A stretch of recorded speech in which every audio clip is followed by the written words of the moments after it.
नितिन गडकरी भारतीय राजनीति में एक अलग तरह के नेता माने जाते हैं। उनके बोलने का अंदाज, उनकी प्रशासनिक क्षमता और उनका आरएसएस से गहरा रिश्ता उन्हें बाकी नेताओं से अलग खड़ा करता है। लेकिन हाल ही में उनके एक बयान ने पूरी राजनीतिक गलियारों में हलचल मचा दी। गडकरी ने मीडिया से कहा, आप सरकार की सभी समस्याओं और खामियों को बिना डर के दिखाइए। अगर मेरे मंत्रालय में भी कोई कमी दिखे तो उसे भी उजागर कीजिए।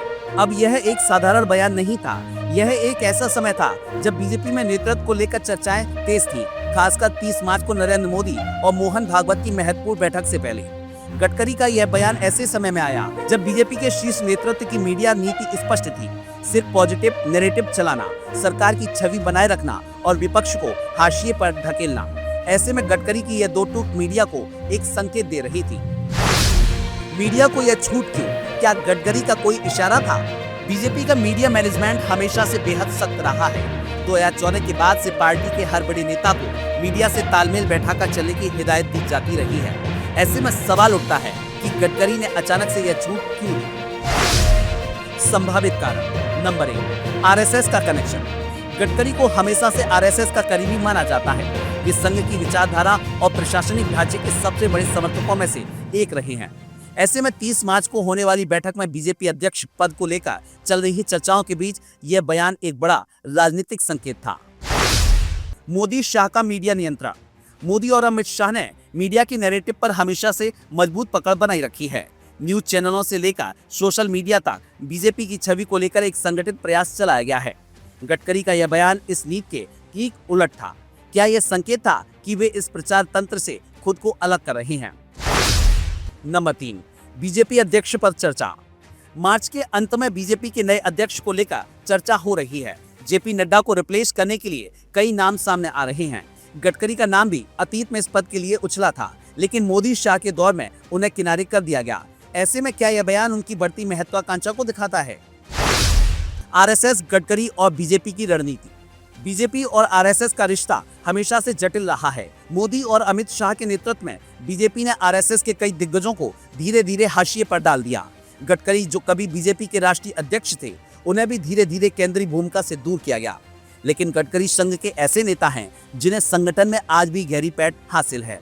उनका मीडिया को लेकर दिया गया बयान इस बात की ओर इशारा करता है कि वे अब खुलकर अपनी उपस्थिति दर्ज कराना चाहते हैं।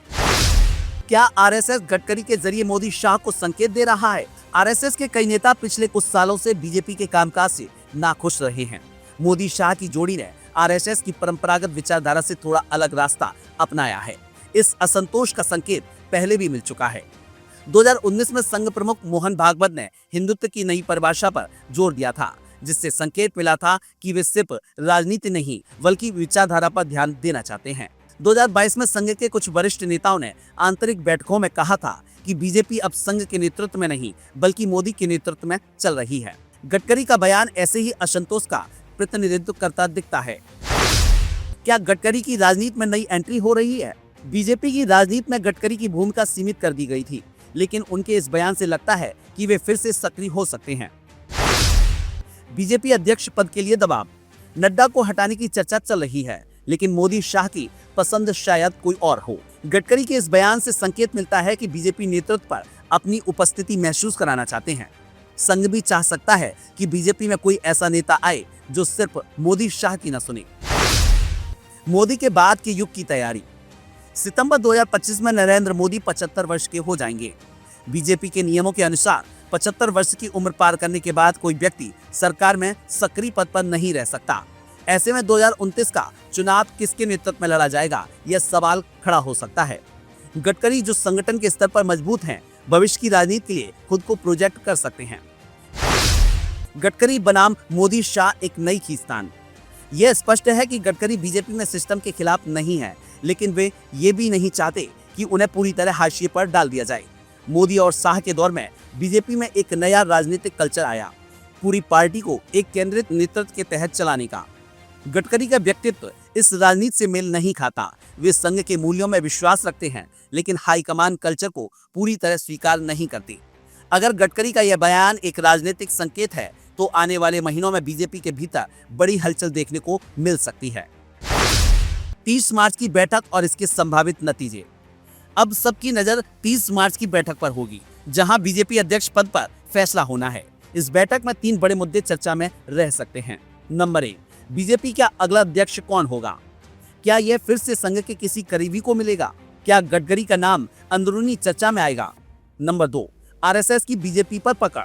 संघ चाहता है कि बीजेपी वैचारिक रूप से उनके एजेंडे को बढ़ाए, न कि सिर्फ चुनाव जीतने की मशीन बन जाए। क्या गडकरी संघ का पावर कार्ड बन सकते हैं? नंबर 3, मोदी शाह का रिएक्शन। गडकरी के बयान को मोदी शाह किस रूप में लेंगे? क्या यह बीजेपी के भीतर एक नया संघर्ष खड़ा करेगा? क्या गडकरी की राजनीति में नई पारी की शुरुआत हो रही है?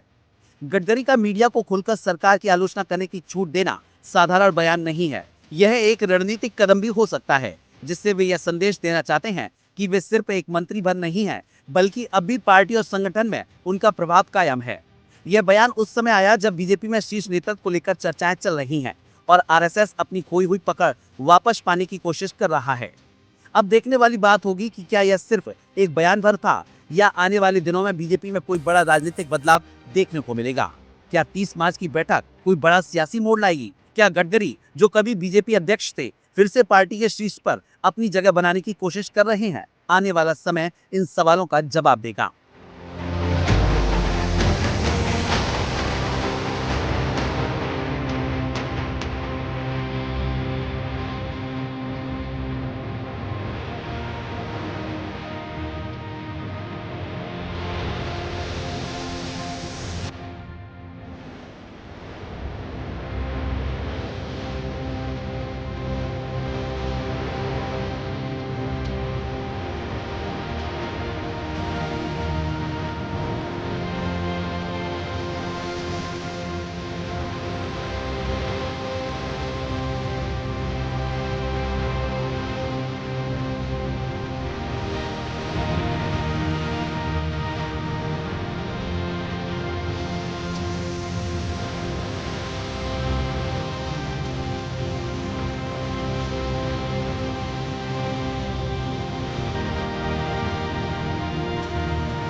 और आप हमसे जुड़े रहने के लिए सब्सक्राइब करें YouTube पर, फॉलो करें Twitter पर और लाइक करें Facebook पर। और ज्यादा जानकारी के लिए आपको टाइप करना होगा सिर्फ न्यूज नशा।